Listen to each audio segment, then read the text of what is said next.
Hey coaches, this is Steve from Coaching Core. Today, we're going to talk about a great energizer called Cone Touch. This activity is a dynamic, engaging way to warm your players up without having them just simply run laps, and it can be used before any sport practice. Objectives. Like I said before, to get your team's heart rate up and warmed up before your first activity. Also, a great opportunity to help your athletes develop awareness of their surroundings. Setup. Place 20 multicolored cones in a 30 by 30 grid, alternating colors. Have your athletes gather in the middle of the grid, and as a coach, stay outside of the grid. How to play. Athletes will jog in place and wait for coach to call out a color. When coach calls out a color, athletes must run to a cone of that color, touch it, and run back to the middle of the grid where they will continue jogging in place. So for example, if a coach yells out yellow, athletes must find and touch any yellow cone within the grid, come back to the center, and jog in place. You can take a look at what this drill should look like down on the right. So coach starts off by yelling green. Athletes run out to a green cone and come back to the center. Now he yells red.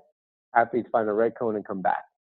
The great piece of this energizer is the fact that you can vary it in a few different ways. We have two suggestions here.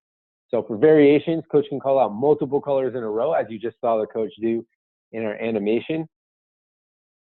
When a coach does so, athletes must touch each cone color in succession before returning to the middle. So if it's yellow, then blue, then red, athletes will first off touch a yellow cone, then a blue cone, then a red cone before returning to the center. Coaches can also choose a fun name for each color cone. So maybe a yellow cone is a banana, green cone is broccoli, orange cone is carrot. It's another great way to warm up your players, not only physically, but also mentally. So some coaching points, athletes can tend to get pretty aggressive trying to find their cones and run at them as fast as they can. So just make sure your athletes are paying attention to the space around them, not running into each other, and running at an appropriate speed so they're not putting each other in danger.